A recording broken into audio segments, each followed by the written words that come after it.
here. Everybody got sound. We've got our white balance paper up here as well. We still have a few minutes till we get started, but just doing a little mic check for all of our...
See, we're on time. Perfect time.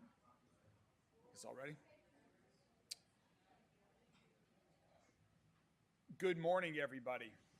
I wanted to start this week's press conference, say a few words about my good friend, Sheriff John Aubrey, who passed away overnight early this morning. Sheriff Aubrey was the longest serving sheriff in Jefferson County's history. He was first elected in 1998, 27 years of service. Prior to serving as Jefferson County Sheriff, Sheriff Aubrey was also a colonel with the U.S. Army and a former chief of police with the Louisville Police Department before our cities and police departments merged. I had the great honor to nominate Sheriff Aubrey for the National Sheriff Association's Sheriff of the Year Award. And earlier this year, he won that award. It was a great day for the city. It was a great day for Sheriff Aubrey and his family to recognize his decades of public service to our city and to our country.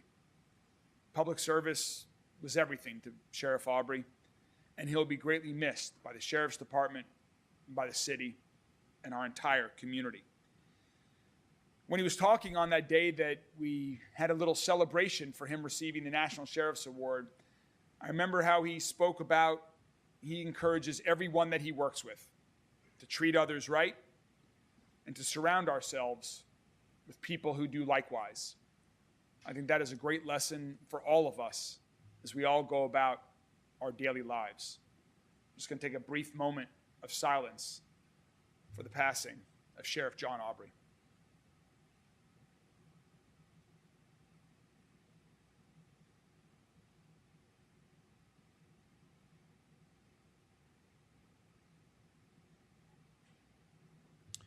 Thank you very much. May Sheriff Aubrey's memory be a blessing. I hope everyone this week, we're new week in Louisville after 2 record-setting weeks for our city. With Bourbon and Beyond 2 weekends ago and Louder Than Life last week, I hope everyone here had a wonderful time, that attended it themselves. And our city, I know, was definitely improved and had a wonderful time hosting the world for the tens of thousands of people that joined us here in Louisville for Louder Than Life last weekend. It was, without a doubt, the greatest 8 days in music happening right here in our city, right here in Louisville, because of Louisville and what we do to welcome the world for wonderful events like this. Just a final thanks as we already start planning for next year's events. A big thanks to Danny Wimmer Presents and Danny, his entire team, that are committed to our city, that are investing in our city, that are working in close partnership with our city and state to make these amazing festivals happen.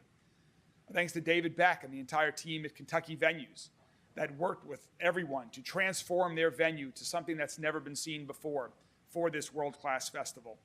And also to all of our first responders, public safety professionals, so many public servants that went in above and beyond these past 2 weeks to welcome these giant crowds with hundreds of thousands of people over these 2 weeks of festivals to ensure that everyone had a safe, fun, and rockin' time at Louder Than Life and Bourbon and Beyond. Already planning for next year, the dates have been released, and so excited to continue to provide details about that over the coming year ahead. And speaking of public safety professionals, we're here today at the Emergency Operations Center for a couple of exciting announcements as we continue to do more every day, to continue to innovate and work hard to make Louisville a safer city. There is no higher priority than making public safety better for everyone in every community. And thanks to tireless work by so many people all across Louisville Metro government, Louisville is getting safer every year.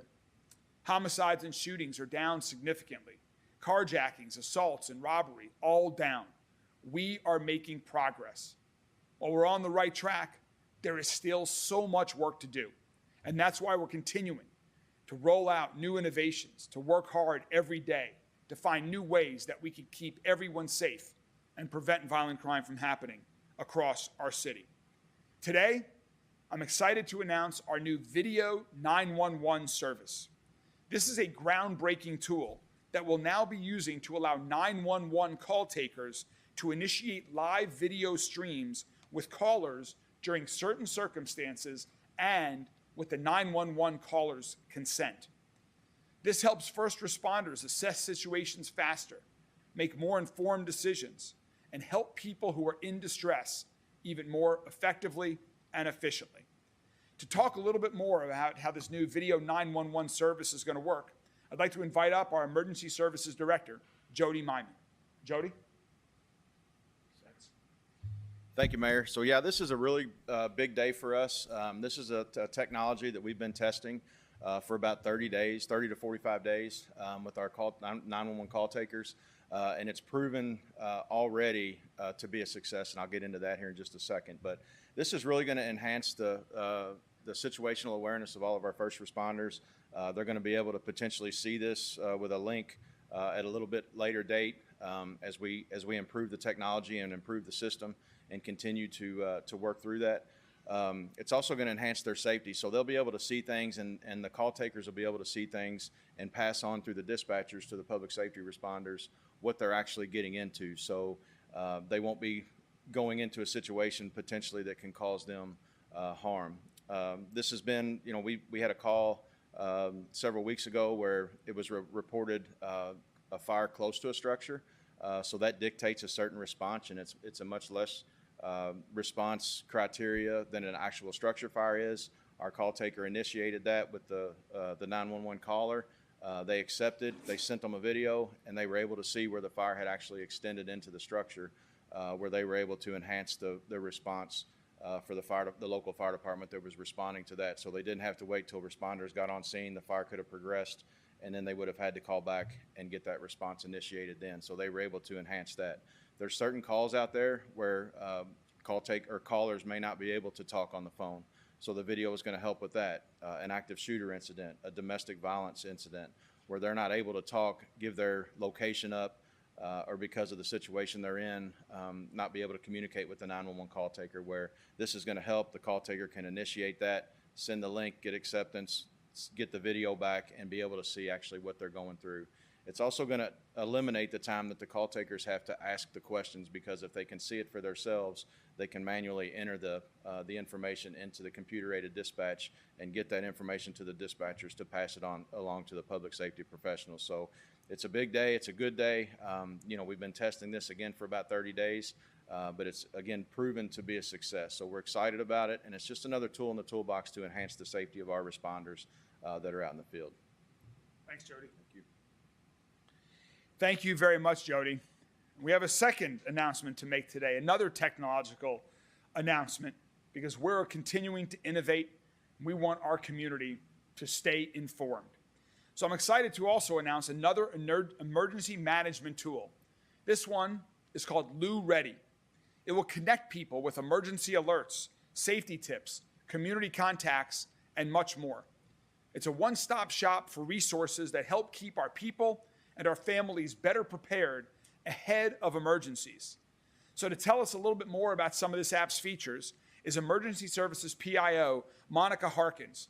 And while she's coming up, I'm going to show you all my favorite feature, Monica, is the weather cam right here on Lou Ready, one of our weather cam from the top of tower in downtown Louisville. I know a lot of people like to keep track of the weather these days. You'll be able to see weather approaching our city right here on a live stream on the weather app on Lou Ready. That is just one of the many features that Monica Harkins is going to tell us more about.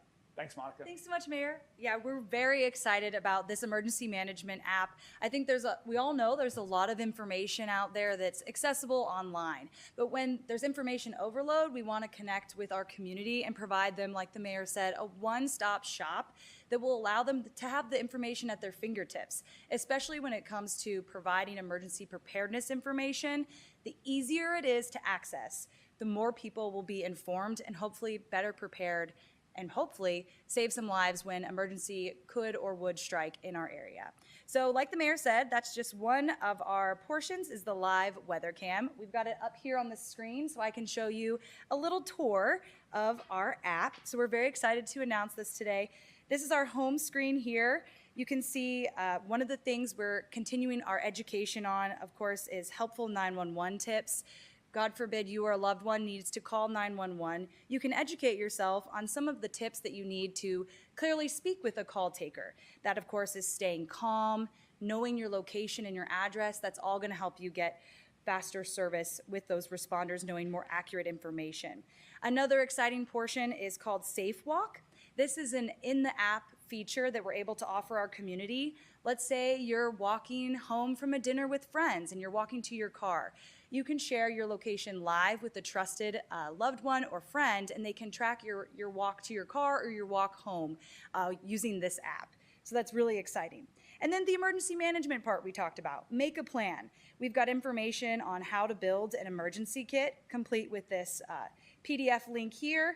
And then when we go back to this, you can see different types of emergencies that you can prepare for. A big one we know here in Louisville is that severe weather. The best way to be prepared with information on tornado watch versus warnings and things you should keep in your tornado safe zone. So there's a lot to see and do within this app. We hope our community will download it. But like the mayor said, this live weather cam really is one of the exciting options available. Again, we hope you guys will download that and take a look around.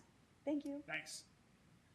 Thank you, Monica. It was very easy to download yesterday. It's just Lou Ready in the App Store, and I hope people download it, and just as they use Lens Alert as well. This is an incredibly important tool to stay alert, to stay informed, to keep you and your family safe.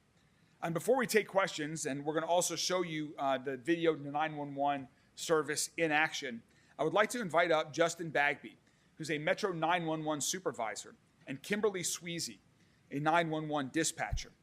For 2 weeks last year, these two were deployed to Asheville, North Carolina, to provide support in the aftermath of Hurricane Helene. They handled emergency calls, assisted with dispatch operations, and offered much-needed relief to local personnel in their time of crisis. And just recently, the Kentucky Telecommunicator Emergency Response Task Force recognized them for their exceptional performance and dedication to public safety.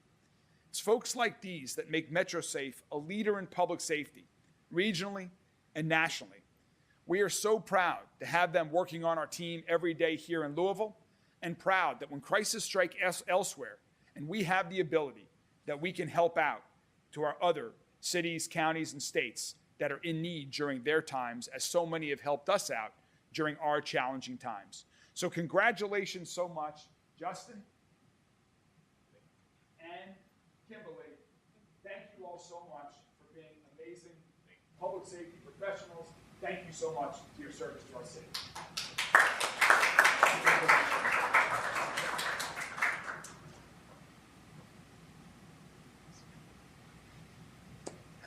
And finally, before questions and then the demo, I'd like to invite one more person up. Charlotte Crush is coming up.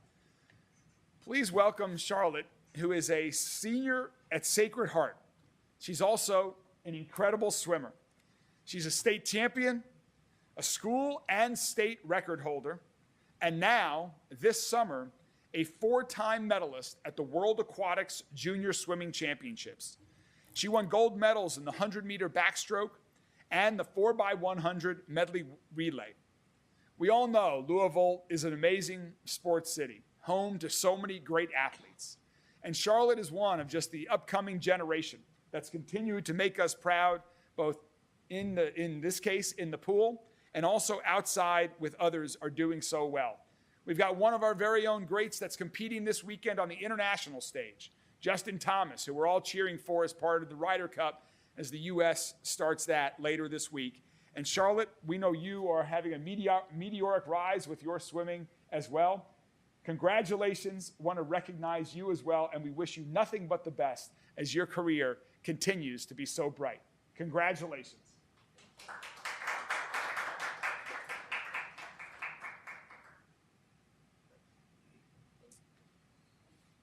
All right, so I'll take some questions first, and then we're going to flip all the cameras around, and back there where Chris is, I think, is we're going to do the video, the 911. We'll do some questions first. So Mayor, this 911 video software, this is all good to go? Has it been operating for a bit? Or? Yeah, Jody can talk more about that, but we've been testing it for, what, 30, 45 days? Yes, yeah. But we're ready to go. It's live now. Yeah, it's been live for about 45 days. And the process for any citizen is basically the same? They just... Yeah, calls 911, from, if you obviously call from a landline, it's not going to work, but you want to talk a little bit about that? So they'll initiate the call like they normally would, and then our call taker will ask if they can send them a link to show the video, and then they have to accept that. So it's not something that's just automatic. The caller has to agree to do that.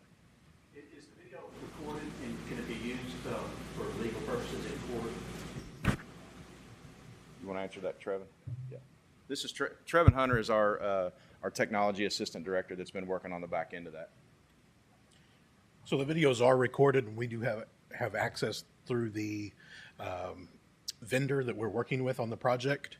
I can't speak to the legal applicability in court or in lawsuits, but I'm sure we'll work through that with our other public safety partners. So like if we submitted open records requests or something, like whereas you would get like a phone call, recording that kind of thing, like could we also get video, not just that, you know what I mean? I'm not sure. Yeah, we'll get back to you on that answer. Mayor, Sheriff Aubrey is the second county official to pass away in the last couple of weeks. It's my understanding that you'll be responsible for reappointing a temporary person for both clerk Horsclaw's position and then also Sheriff Aubrey's position. Can you give any updates about where those processes stand right now? Yeah, the question was about the appointment to replace both the former county clerk, Bobby Horsclaw, who passed a couple of weeks ago, and Sheriff Aubrey, who passed overnight. That is my responsibility. I will have a lot more to say on that in the near future. Until that time, I'm going through a process, but it's too early on Sheriff Aubrey. It's too way early. Any other questions? Will you always, or is it just situational when you'll send a link for the call taker thing? Like is it just like a situation like, if It's not going to be every call. It's just going to be a certain dictated responses where they're going to call back and ask, or they're going to ask for that video. They wouldn't ask for it for more minor type of emergencies and things like that. So it's just, Is there a list of, like, yeah. like Is there obvious ones that criteria? are gonna probably ask for a link? We do. We have it in our policy. So it's like a criteria. Yes, it's a criteria that it has to be met.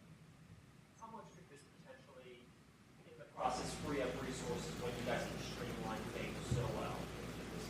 If something comes in, just take the opposite of what we had, what I mentioned earlier. So if something comes in as a house fire or some type of building fire, and then they see the video and it's only a trash fire, they might be able to downgrade that or let the responders know, and then they would initiate that downgrade. Joe, did you guys learn anything from Modern Life and Burger Beyond that you can take into next year and move on? The biggest thing is that it was a new site, so everything was new to everybody. We had been so accustomed to the Highland Festival grounds that were across the street that they ended up using parking. So we had a weather event on Sunday, so they did end up initiating what they call a code red and an evacuation. We learned some things from that. Again, it was a new site. We actually didn't have any lightning, I don't think, in the area, but they took the precaution and went ahead and did that and moved people into Freedom Hall and Broadbent Arena. So, the biggest thing is we're going to do an after action, with the city responders, and then meet with Danny Wimmer, present staff, and just see what we can do better next year. And do you or Aaron know why they're changing festivals around? I do not. Yeah, I learned Ringo Starr is still going incredibly strong at age 85. And I got introduced to a great new band, Sleep Token, at Louder Than Life. I believe they're making that change as a result of just some scheduling things with acts that they're looking to book. So there's nothing more than just than scheduling so they can have the best possible lineups for both festivals. So that's why they switched. Louder Than Life will come first next year, and then Bourbon Beyond will be the second festival. Mayor, I'm curious, this is unrelated, and obviously you guys have a relationship with JCPS. You don't oversee specific decisions, but there's been a lot of talk on their budget deficit and what things will look like post 26, 27. What kind of conversations are you having with the district, and what do you hope happens? Well, I think the question was about JCPS, which has its own independently elected board, and as well as they recently hired Dr. Yearwood as the new superintendent. Having a strong, thriving public school system is critically important for our city. It's important to our future. It's important for today. It's important for our kids. It's important for public safety. It's the foundation of everything that we expect and want out of our city. And so I'm hoping that they can manage through this incredibly well, to continue to build new schools, to improve their existing ones, to continue to improve the quality of education, and pay teachers more so that we continue to support teaching as a profession. It's an incredibly important role that teachers play in our community, and we need to continue to support them. So I'm hoping that they can work through this. I'm trying to gather all the facts, since it's not a budget that I manage and oversee. I'm learning a lot as well right now. There are several different groups that are working on this, both at the board level. They've got other committees that are looking at this. So I'm gathering all the facts, and if I can be supportive and helpful, I will. But I'm very hopeful that they can continue to prioritize the quality of our school system, and I'm confident they will. Is it concerning, though, that they're short money at this point, and do you believe property tax increases should be on the table as something they should look at?